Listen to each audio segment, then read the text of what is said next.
Jeff, what's the percentage chance Woodson's back in Indiana? 0. There's a written contract. There's some agreement in there. Okay. So I don't think there's any. I mean, I guess if he goes to the Final Four, if he went to the Final Four, but I think. But what do you mean? There's a written. What do you mean? Like, what do you? There's a written contract. There's obviously an agreement. There's a legal agreement signed by Mike Woodson that he's going to step down at the end of the year, and he's going to get $1 million a year for the next 8 years, and that's the deal that they make. But he still hasn't acknowledged it. Sort of, not really. Okay. A little bit after a post game, but not really to the point where he's like, yeah. I mean, he said it. You heard him after the last game, post game, say, maybe I shouldn't, maybe I shouldn't retire or step down. Maybe I shouldn't have. And I mean, I'm sure he didn't want to. Let's face it. Yeah. This wasn't. It sort of was his decision, but it really wasn't. So what's that list? What's the list? It's dwindling. It's dwindling, Steve. It is. So here's what it is. I got a name if it's a possibility. Okay. All right. You throw it out. TJ Otzelberger's out.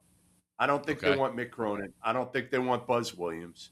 Scott Drew, no, not in the mix. We know Brad Stevens is out. Dusty May's out. Greg McDermott was down the list to start out because he's 60 years old. I think the two names to watch, probably, unless McDermott moves back up, are Brad Brunell and Ben McCullum. I think those are the two guys that it's going to end up being one of those two at the end of the day. So no way a guy from a ranked SEC school would go there. You mean Chris Beard? No. You mean John Calipari? Mr. Gates. Oh, no, I don't think so. Dennis Gates got a big buyout. His buyout's still like $15 million. That would be the call I would make.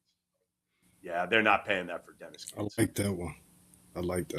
I think too much he money. Is tremendous. It's just too much money.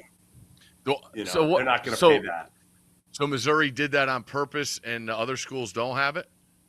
It was the previous AD. The previous AD who left for Arizona, Desiree. She left for Arizona now. She's the one who gave him all that guaranteed money. He took it. Smart. He had 1 year.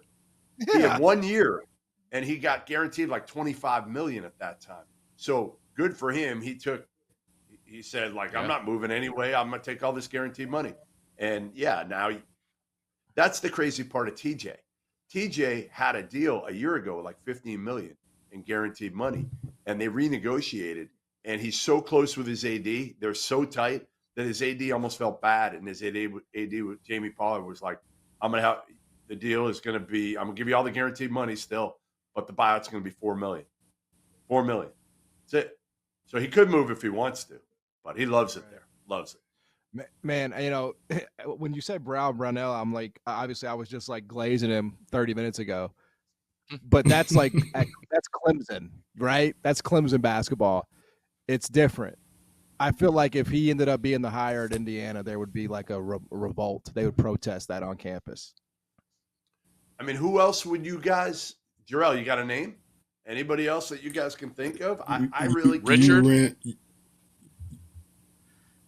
I think you ran over my two, Jeff. I had McDermott, obviously, I thought would be a great candidate, but the age thing makes sense, starting over, and then Beard as well, too.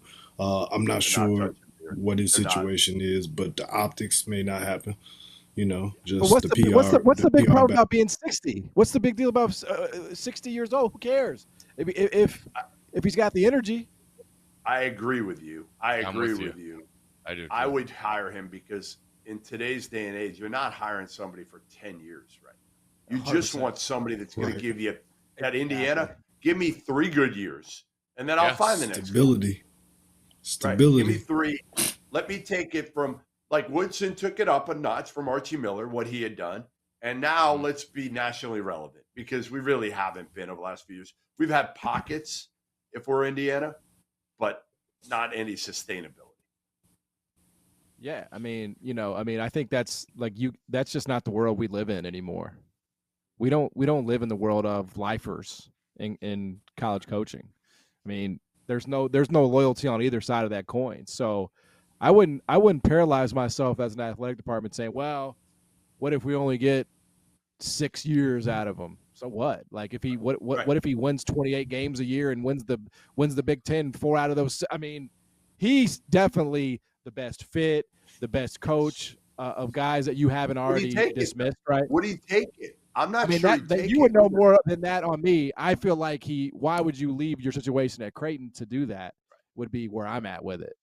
I assume he's comfortable there. He is, and he can do whatever he wants in that city in Omaha. But again, can you win a national title at Creighton? Harder to do than it is at Indiana. If you hit it right, you're a god at Indiana forever.